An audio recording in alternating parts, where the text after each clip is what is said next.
C9, ORF 72. Ce n'est pas un code, mais le nom d'un gène. Quand celui-ci est altéré, il devient un marqueur très fréquent chez les patients souffrant de maladies neurodégénératives.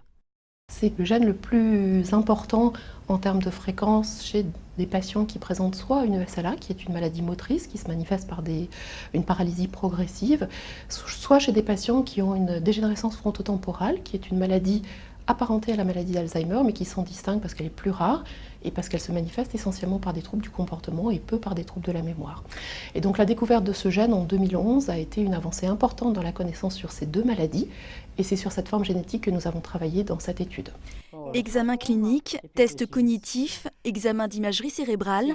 Pendant 36 mois, 80 jeunes individus, porteurs ou non de la mutation, ont été suivis. L'étude a révélé des lésions cognitives et structurelles de manière très précoce, près de 20 ans avant l'apparition des symptômes de la maladie. Donc grâce à l'imagerie cérébrale, on a pu découvrir à la fois des altérations dans la substance grise, là où se trouvent les neurones, mais également dans la substance blanche, là où se trouvent les connexions entre les neurones. En outre, nous avons mis en évidence des modifications cognitives plus discrètes, qui sont liées à ce qu'on appelle des praxies, qui sont l'exécution de gestes complexes. L'étude révèle une évolution des lésions très lente donc. Ces altérations apparaissent avant l'âge de 40 ans, mais les symptômes ne surviennent en moyenne que vers 60 ans.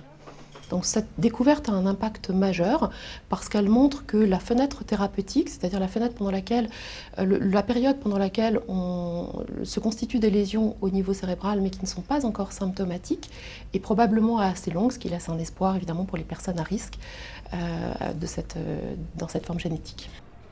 Pour l'instant, il n'existe pas de traitement pour ces maladies dégénératives. Prochaine étape pour les chercheurs, trouver des traitements qui pourraient retarder l'apparition de ces symptômes. Entre 6 000 et 10 000 personnes souffrent de ces pathologies dégénératives en France.